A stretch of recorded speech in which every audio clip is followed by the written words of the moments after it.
आपके मुद्दे में आज बात सिवनी की करेंगे। दरअसल सिवनी में गौमांस के शक में भिड़ंत ने 2 लोगों की बेरहमी से पीट पीट कर हत्या कर दी। वहीं एक को गंभीर रूप से घायल कर दिया गया। पुलिस ने मामले में 13 लोगों को गिरफ्तार कर लिया है। ग्रामीण मॉब लिंचिंग का आरोप हिंदूवादी संगठन बजरंग दल पर लगा रहे हैं। पुलिस ने मामले में 13 लोगों को गिरफ्तार भी किया है। वहीं अभी भी कई लोगों की गिरफ्तारी हो सकती है। वहीं इस पर सियासत भी खूब हो रही है। सवाल है कि गौमांस के शक पर गदर क्यों, कैसे और क्यों बेकाबू हुई भीड़ और मॉब लिंचिंग के पीछे किसका हाथ, आज इसी पर करेंगे चर्चा। कुछ खास मेहमान भी हमारे साथ जुड़ेंगे, लेकिन उससे पहले आज की रिपोर्ट आप देखिए।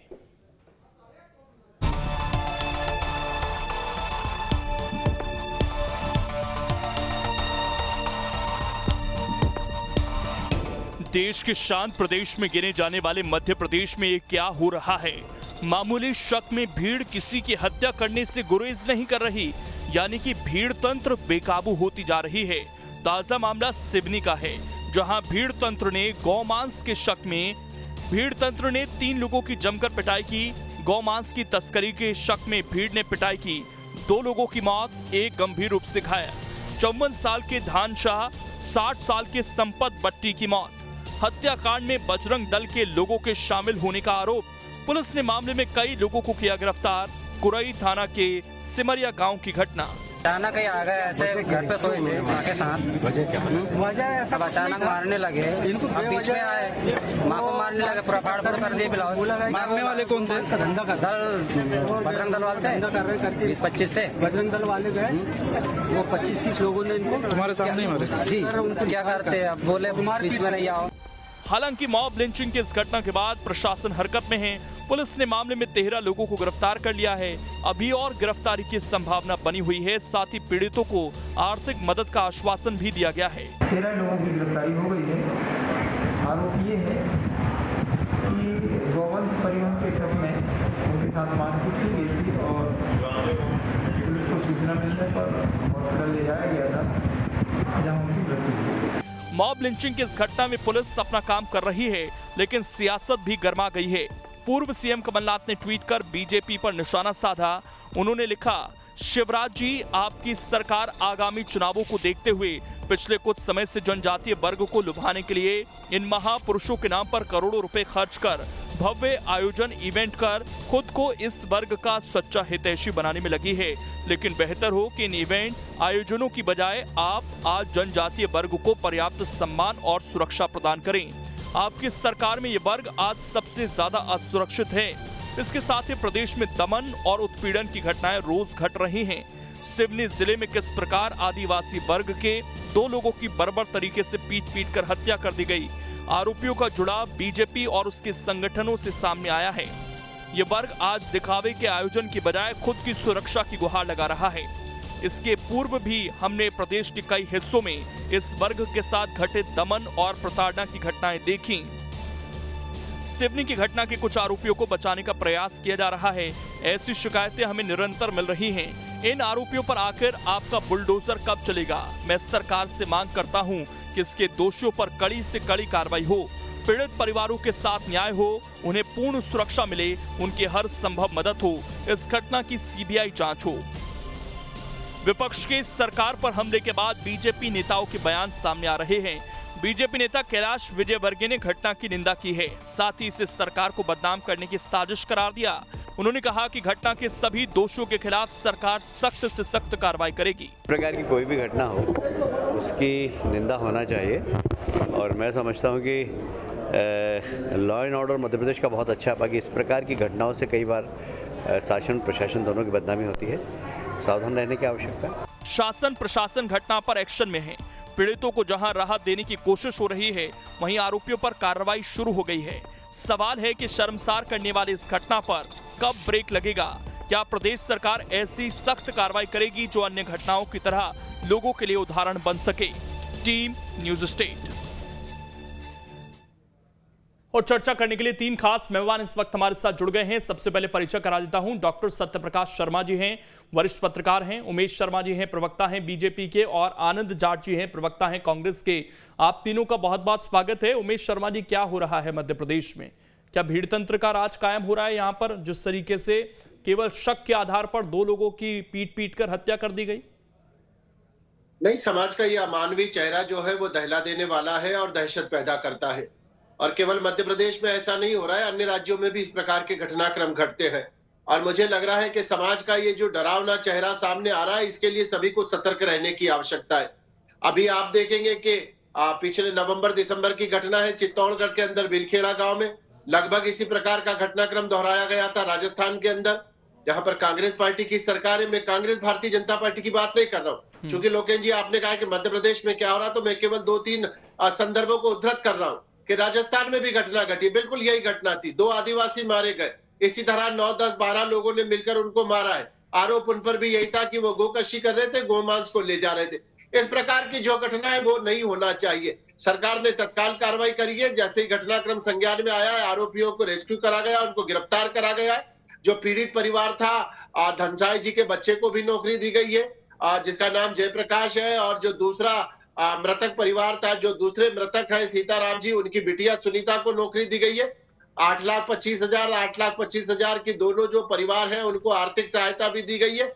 पर मुझे लगता है कि केवल ये पर्याप्त नहीं होता है। आर्थिक सहायता से किसी की जान को वापस नहीं लौटाया जा सकता है। नौकरी देना यह है कि उनको एक आर्थिक संबल प्रदान करना है। पर समाज के अंदर ये जो सामूहिक रूप से गिरावट का भाव देखने को आ रहा है, इस गिरावट के भाव को लेकर आपने कहा समाज में गिरावट नजर आ रही है, इसके जिम्मेदार कौन है? आपके पार्टी के सांसद हैं गजेंद्र पटेल सर, उनका बयान आपने सुना, क्या कहा उन्होंने कहा कि मैं शास्त्र के साथ, हाँ मैं एक बार मेरा बात तो सुन लीजिए सर। हाँ, उनका बयान, मैं उनका बयान सुना है सर, मैं इसलिए समय को बचा रहा हूँ। नहीं, मैंने तो जब जनप्रतिनिधि इस तरह की बात करेंगे तो शस्त्र उठाएंगे फिर लोग। उन्होंने कहा शास्त्र के साथ बात करी, शास्त्र के साथ उन्होंने परशुराम जी का संदर्भ है, परशुराम जयंती का जुलूस था, अक्षय तृतीया का, फिर आप संदर्भ देते रहिए सर, फिर वो हर व्यक्ति को थोड़ी संदर्भ दिया जाएगा। नहीं, लोकेन जी भिन्न अर्थों में ले रहे। परशुराम जी के जीवन चरित्र मैं वही सवाल पूछ रहा हूँ सर। मैं उमेश शर्मा जी, कहा था कि शस्त्र और शास्त्र दोनों में पारंगत होना चाहिए। राष्ट्र, धर्म और संस्कृति की रक्षा के लिए पूरे भारतवर्ष का वो रक्षा ही कर रहे थे। फिर वहां पर जो लोग, जिन्होंने 2 लोगों की हत्या कर दी सर, मुसलमान करके नहीं कहा लोकेन जी। नहीं, मैं हिंदू मुस्लिम मैंने नाम ही नहीं लिया सर। नाम लेते हैं ना, मैंने नाम लिया, नाम लेते हैं। शस्त्र और शास्त्र का संज्ञान, तो मैं वही तो सवाल पूछ रहा हूं सर कि आज फिर वही शस्त्र उठा लिए उन्होंने अपनी रक्षा करने के लिए गौ माता की। हम प्रेरित करेंगे इस तरह की चीजों को तो यही होगा सर। फिर नहीं, यह घटनाक्रम बहुत पहला है। गजेंद्र जी का बयान तो अक्षय तृतीया के दिन के बयान को आपको ऐसे बहुत बयान है ना सर। उससे पहले उन्होंने कहा था कि उससे पहले ईंट का जवाब पत्थर से देंगे, इस तरह की बात भी थी। वो नहीं, वो भी संदर्भ अलग तरह का था लोकेन जी, और इस घटनाक्रम को बयान से जोड़कर देखा जाना, मुझे लगता है कि गजेंद्र मैं एग्जैक्ट नहीं जोड़ रहा हूं सर। मैं तो आपने कहा समाज में गिरावट आ रही है। मैं नहीं कह रहा कि गजेंद्र सिंह पटेल के बयान के बाद ये हिंसा हो गई, मैं बिल्कुल साफ करना चाहता हूं। लेकिन आपने कहा कि समाज में गिरावट आ रही है, इसके लिए प्रेरित कौन कर रहा है लोगों को? क्या जनप्रतिनिधि अपनी भूमिका निभा रहे हैं? एक व्यक्ति पूर्व मुख्यमंत्री प्रदेश का, वो एक तस्वीर ट्वीट कर देता है, ये बिना सोचे कि इसका क्या असर हो सकता है। किसी एक व्यक्ति के अंदर भी कोई गलत संदेश गया तो उसकी सफाई क्या देने जाएंगे दिग्विजय सिंह? या गजेंद्र पटेल की बात सुनकर आप यहां संदर्भ समझा रहे हैं, लेकिन कोई और संदर्भ समझकर अगर गलत कर रहा है तो क्या गजेंद्र पटेल फिर उसकी जिम्मेदारी लेंगे? ये नेता क्या कर रहे हैं? ये समाज में गिरावट आ रही है तो उसकी जिम्मेदारी समाज की नहीं है केवल, ये हमारे जनप्रतिनिधि क्या कर रहे हैं, किस तरह की बयानबाजी कर रहे हैं।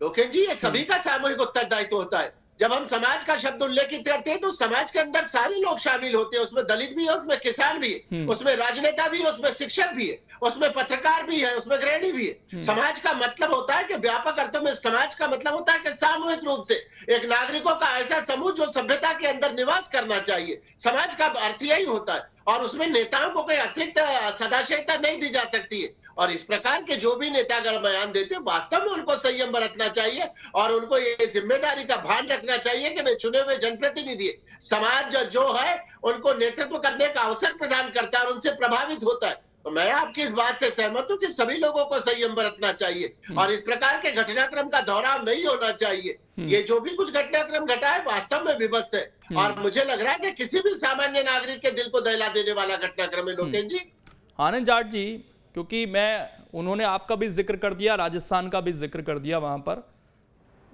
तो मध्य प्रदेश की हालांकि हम बात कर रहे हैं, लेकिन क्या आज की राजनीति ने इस तरह की परिस्थितियां खड़ी कर दी हैं कि अब जिस व्यक्ति का मन आएगा वो जाकर 2 लोगों की हत्या कर देगा? क्या इसका दोषी राजनीति को भी माना जाए? जिस तरह की राजनीति हो रही है, और मैं साफ तौर पर कहता हूं कि इसमें आप दोनों पार्टियां नहीं, और भी जो पार्टियां वो भी पीछे नहीं। बहुत अच्छा सवाल आपका है लोकेंद्र जी, और मैं ये बताना चाहता हूं कि वास्तव में भारतीय जनता पार्टी, आरएसएस और बजरंग दल और इनकी ये जो घृणा और नफरत की ये जो राजनीति है, इस राजनीति का ये परिणाम है कि मध्य प्रदेश में शिवराज सिंह चौहान मुख्यमंत्री हैं, वो कहते हैं कि अधिकारियों को टांग दूंगा। आज तक कोई अधिकारी टंगा हुआ दिखा?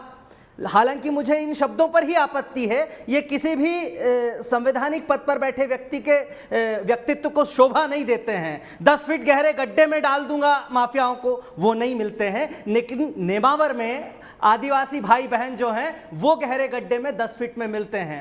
उसके बाद नीमच में कन्हैया लाल जी के साथ घटना होती है, खरगोन में एक आदिवासी युवक पुलिस कस्टडी में मारा जाता है, और उसके बाद सिवनी में ये मॉब लिंचिंग की घटना होती है। और इसमें घोषित तौर पर बजरंग दल जो आरएसएस का अनुषांगिक संगठन है, उसके लोगों को इसमें आरोपी बनाया जाता है। तो मध्य प्रदेश में कानून और व्यवस्था जो है वो पूरी तरह से ध्वस्त हो चुकी है, और मुझे लगता है कि जो इधर उधर की बातों में, छोटी छोटी बातों में फिल्मी हीरोइनों के बयानों पर प्रेस कॉन्फ्रेंस करने वाले मध्य प्रदेश के गृह मंत्री को इस्तीफा दे देना चाहिए। और सीबीआई जांच की मांग हमारे नेता आदरणीय कमलनाथ जी ने, कांग्रेस पार्टी ने की है। तुरंत इस पर कार्रवाई होकर और सीबीआई जांच होनी चाहिए। ये हमारा पहला इस पर इनपुट है। इसके बाद मैं दूसरी बात कहना चाहता हूं।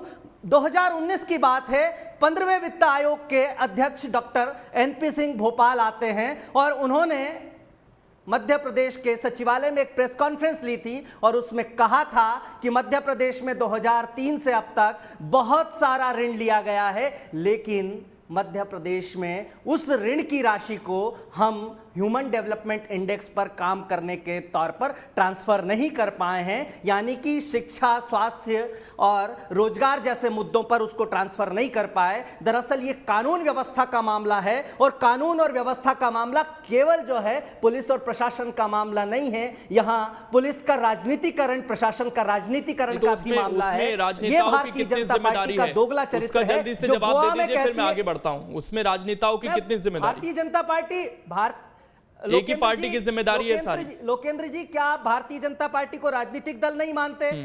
आप राजनीतिक दल मैं तो कांग्रेस को भी मानता हूं पार्टी को, मैं समाजवादी पार्टी को भी मानता हूं, तृणमूल कांग्रेस को भी मानता हूं। मैं राजनीतिक दल के तौर पर ही बता रहा हूं कि भाई, आप अगर कानून व्यवस्था के तौर पर लोगों को पर्याप्त वेतन नहीं दे पाओगे, अगर लोगों को रोजगार नहीं दे पाओगे, अगर लोगों को तो वो हत्या कर देंगे किसी की भी जाकर। आज शिवराज सिंह चौहान मध्य प्रदेश में बुधनी तो यही तो भीड़ तंत्र है सर। इसी को, भीड़ को तो तब्दील किया जा रहा है, और इसको उकसा कौन रहा है? हर जगह बयानबाजी देखिए, और भीड़ की हिंसा द्वारा जो भीड़ हत्या करती है, रांची जेल से जब वो छूटते हैं तो केंद्रीय मंत्री उनको माला पहचाने कौन जाते हैं?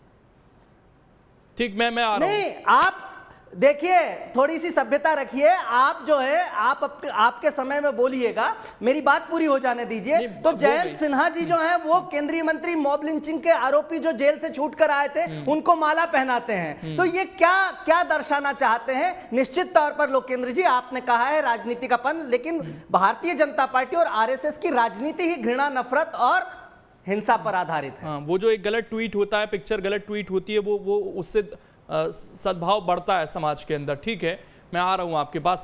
डॉक्टर सत्यप्रकाश शर्मा जी, ये किस तरफ जा रहे हैं सर हम? और अब तो शायद वो दौर चला गया जब किसी की जिम्मेदारी तय होती हो। अब तो सब कह दिया जाता है कि उस प्रदेश में भी तो हुआ, तो यहां भी हो गया।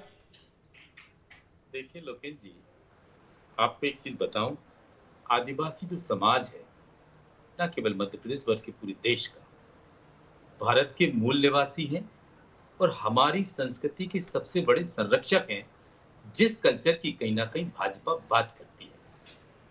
आज मध्य प्रदेश में बीजेपी रूल गवर्नमेंट है, बीजेपी रूल है, इसके बावजूद भी सरकार की तरफ से अभी तक कोई बयान आधिकारिक नहीं आया। एक बड़ा प्रश्न, विचारणीय प्रश्न है, जबकि पूरी भाजपा केंद्र से लेकर मध्य प्रदेश यूनिट तक इस वर्ग को लुभाने के लिए विभिन्न प्रकार के आयामों के माध्यम से बड़े बड़े कार्यक्रम आयोजित कर उस वर्ग को अटैक कर रही है।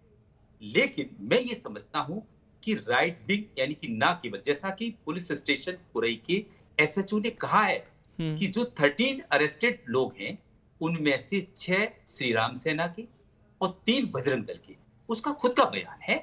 इसके बावजूद भी आपकी सरकार की तरफ से जरा सी घटना पर गृह मंत्री बोलते हैं, जरा सी घटना पर मुख्यमंत्री सीधा बुलडोजर चलाते हैं। मैं आज बड़ा बेहद दुखी हूं। इस घटना की जितनी भर्त्सना की जा सके, देखिए दोषी कोई भी हो, चाहे वो काऊ का मांस हो या किसी भी जंगली जो प्रोहिबिटेड है उनका मांस हो, ये काम करना बेहद निंदनीय और बुरा है। लेकिन क्या भीड़ तंत्र को ये अधिकार या राइट विंग से जुड़े हुए आउटफिट को ये अधिकार दे दिया गया है कि आप उनको मार दें, और भी वो भी 60 साल और 54 साल के अधेड़ों को? ये तो वास्तव में मध्य प्रदेश की लॉ एंड ऑर्डर को एक बड़ा कहीं ना कहीं झटका देते हैं। जो भी लोग कहते हैं कि मध्य प्रदेश का लॉ एंड ऑर्डर बहुत मजबूत है, मैं नहीं मानता। आज मैं इस घटना से बेहद दुखी हूं। कल की घटना को लेकर जो प्रदेश की छवि मध्य प्रदेश में हुई है वो क्या अच्छी हुई? आदिवासियों का ये होना चाहिए। आपका कानून कहां गया? कहां कुरई का एसएचओ गया? आपको इमीडिएट इफेक्ट से वहां पर डिस्ट्रिक्ट लेवल पर और एसएचओ लेवल तक एक्शन पहले फर्स्ट ऑफ ऑल करना चाहिए था। वो अभी तक क्यों नहीं आया? कम से कम केवल पैसा देना या उनको नौकरी देना ये किसी चीज का हल नहीं, या उस चीज की भर्त्सना कर देना मात्र हल नहीं होता है। इसके लिए एक आगामी समय के लिए एक बड़ी गाइडलाइन तैयार होम डिपार्टमेंट से होनी चाहिए, जिस पर किसी भी व्यक्ति के खिलाफ इसमें बड़े से बड़े एक्शन हो, जिससे कि जो बेचारे जिन पर विक्टिम नहीं, सॉरी, जो अपराधी साबित नहीं हुए हैं, इसके बावजूद भी उन पर मौत की सजा, ये जनता को किसने अधिकार दिया? इस पर सरकार को अपना स्पष्ट बयान व्यक्त करना चाहिए। मैं आज स्पष्ट तौर पर आपके चैनल के माध्यम से ये चीज कहना चाहता हूं। उमेश शर्मा जी, अब जिम्मेदारी तो तय होती नहीं। अगर कहीं हिंसा हो गई तो वहां के स्थानीय प्रशासन की कोई जिम्मेदारी नहीं। अब यहां पर घटना घट जाए तो स्थानीय प्रशासन की कोई जिम्मेदारी नहीं। ये तो समाज हमारा नीचे जा रहा है, तो आगे इस तरह की घटनाएं घटेंगी। हम भीड़ तंत्र के सहारे ही हैं। नहीं, जिम्मेदारी भी तय होती है लोकेन जी, और जवाबदेही भी तय करी जाएगी। अभी सबसे बड़ी प्रथम दृष्टया जो आवश्यकता थी वो आवश्यकता थी कि आरोपियों को तत्काल गिरफ्तार करा जाए। खरगोन में हो गई जिम्मेदारी तय, क्यों वहां पर घटना घटी? वहां तो कर्फ्यू भी हट गया 24 दिन बाद। कहां पे आप खरगोन की बात कर रहे हैं? मैं समझा कि आप दोनों जगह का जिक्र कर रहा हूं। मैंने ये पूछा, जिम्मेदारी अब तय होती नहीं किसी की कि क्यों घटनाएं घट रही हैं? नहीं, जिम्मेदारी तय होती है लोकेन जी। उस समय जो प्राथमिकता थी, इस समय आप देखिए कि खरगोन के अंदर जो स्थिति थी वो बहुत झुलसी हुई स्थिति थी, और इस समय प्रशासन की जिम्मेदारी ये थी कि लाइन ऑर्डर को कंट्रोल रखा जाए। ईद का पावन मुबारक दिन भी आने वाला था और उसी दिन परशुराम जयंती भी थी। आप दूसरी तरफ जा रहे हैं। मैं ये पूछ रहा हूं सर, अगर घटना घट रही है तो ये फेलियर है वहां के अधिकारियों का या नहीं? मैं ये पूछ रहा हूं आपसे। उसमें क्या स्थिति थी वो सवाल जवाब नहीं है। तो ना हमने खरगोन में देखा कि वहां के अधिकारियों पर कार्रवाई की गई हो। वहां पर तो उल्टा ये कहा गया कि उन्होंने रोकने की कोशिश की गई, उन पर गोलियां चल गई। लेकिन मूल सवाल तो ये भी था ना कि ये हुआ क्यों? वहां पर जिनके गोली लगी उनके साथ सहानुभूति है हमारी, लेकिन हुआ क्यों उसके लिए भी तो कोई जिम्मेदार तय होगा। बिल्कुल जिम्मेदार तय होगा, और उसके बारे में जांच जारी है लोकेन जी, और ये जवाबदेही तय करी जाएगी कि इंटेलिजेंस फेल्यूर कैसे हुआ, और जो लोग इस इंटेलिजेंस फेल्यूर के जिम्मेदार हैं उन पर कठोरतम कार्रवाई होगी। पर इस समय वहां का जो एडमिनिस्ट्रेशन है, जो जिला प्रशासन है, जो पुलिस प्रशासन है, उसकी प्राथमिकता ये थी कि वहां पर अमन और चैन को वापस लाया जाए। और बहुत अच्छी बात है कि खरगोन में कल ईद बहुत शांतिपूर्वक। अब यहाँ क्या होगा सर? यहाँ का भी बता दीजिए, यहाँ क्या होगा? यहाँ किसकी जिम्मेदारी तय होगी? निश्चित रूप से आरोपियों को गिरफ्तार करा गया है, सारे आरोपियों को राउंड अप करा गया है। 13 आरोपी, जैसा अभी आदरणीय सत्यप्रकाश जी भी बता रहे थे, कि गिरफ्तार करा गया।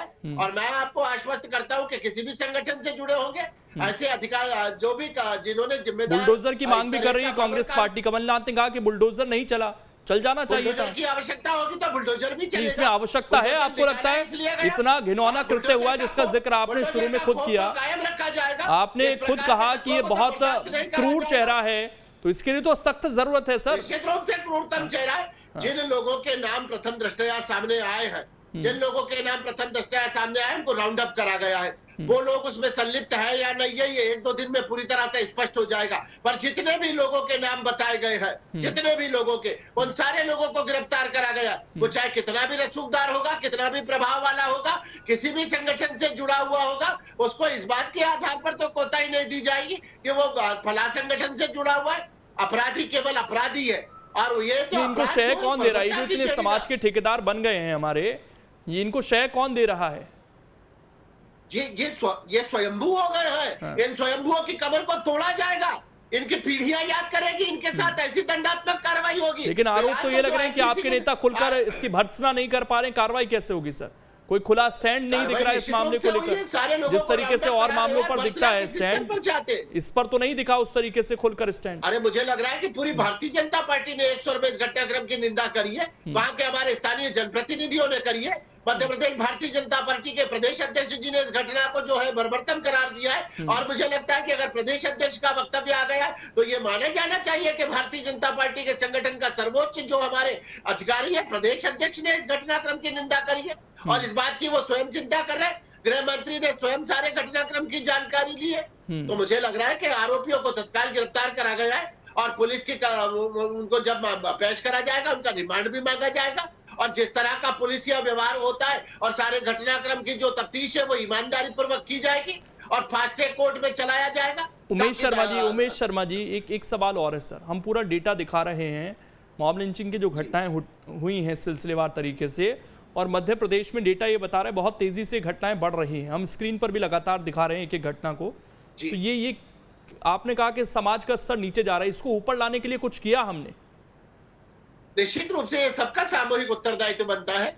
और देखिए, पुलिस का अगर काम है और पुलिस ने अगर अपराध घटित हुआ है और अपराधियों को कोई संरक्षण दिया गया है, या एक भी घटनाक्रम में आप बता दीजिए किसी भी राजनीतिक किसी भी इन अपराधियों के इतने हौसले बुलंद हो जाना सर, ये अपने आप में बड़ी बात हो जाती है। उसके बाद इन पर कार्रवाई हो रही है, लेकिन किसी की इतनी, एक आम इंसान की इतनी हिम्मत है सर वो किसी की पीट कर हत्या कर दे? उसको ऑलरेडी कहीं से संरक्षण प्राप्त होता तब उसकी इतनी हिम्मत बढ़ती है। लोकेन जी, इस तरह के लोगों के साथ व्यवहार करा जा रहा है, बुलडोजर चलाए जा रहे हैं, अपराधियों के घरों को तोड़ा जा रहा है, अपराधियों को जेलों की सीक्षों में पहुंचाया जा रहा है, फास्ट ट्रैक कोर्ट तक में मामले ले जाए जा रहे हैं। और इस तरह के जो घटनाक्रम होते हैं उसमें 90 से 95% में अपराधी दंडित भी हो रहा है। तो मुझे लग रहा है कि जो काम पुलिस प्रशासन के स्तर पर किया जाना चाहिए वो काम तो निश्चित रूप से किया जा रहा है। पर इस तरह के जो अपराधी है उनके भीतर क्षोभ पैदा करने के लिए और सख्त कार्रवाई की आवश्यकता है। सरकार के द्वारा वो सख्त कार्रवाई करी जा रही है। अभी आनंद जी, आप लोगों पर भी आरोप लग रहे हैं कि आप लोग भी तुरंत पहुंच जाते हैं वहां पर राजनीति करने के लिए, खासकर अगर कोई ऐसा वर्ग दिख जाए कि वहां पर वोट बैंक हो सकता है या उनके हम हितैषी बनने की कोशिश कर सकते हैं, तो वहां पर माहौल शांत हो उसको और आग देने की कोशिश की जाती है। इस तरह के आरोप आप पर लगते हैं और ये कहा जाता है कि कम से कम ऐसे मसलों पर तो विश्वास सारंग ने कहा राजनीति नहीं होनी चाहिए।